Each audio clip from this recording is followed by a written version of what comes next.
Alam mo ba na may isang kakaibang lugar sa Japan na puno ng mga scarecrow na tila totoong tao?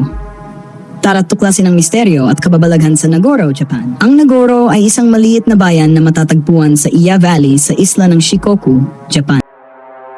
Noong unang panahon, ang Nagoro ay isang progresibong bayan na may mas malaking populasyon.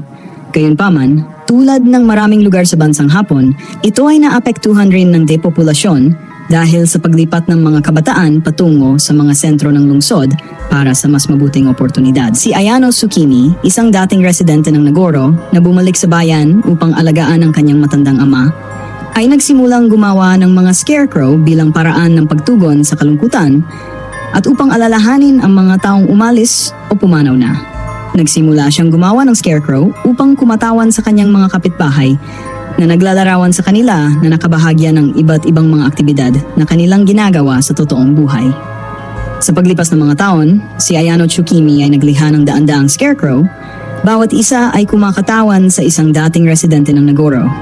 Matatagpuan ang mga scarecrow na ito sa buong bayan, sa mga pampublikong lugar at harap ng mga bahay na iniwang walang tao. Ginagambala nila ang mga tao ng lahat ng edad na nakabahagya ng iba't ibang mga aktibidad tulad ng pagsasaka, pangangalakal, at kahit ang pag-attend sa paaralan.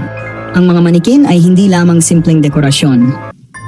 Sa bawat isa sa kanila ay may kwento, isang paglalahad ng buhay at karanasan ng mga taong dating nagpapaligaya sa kalye ng Nagoro.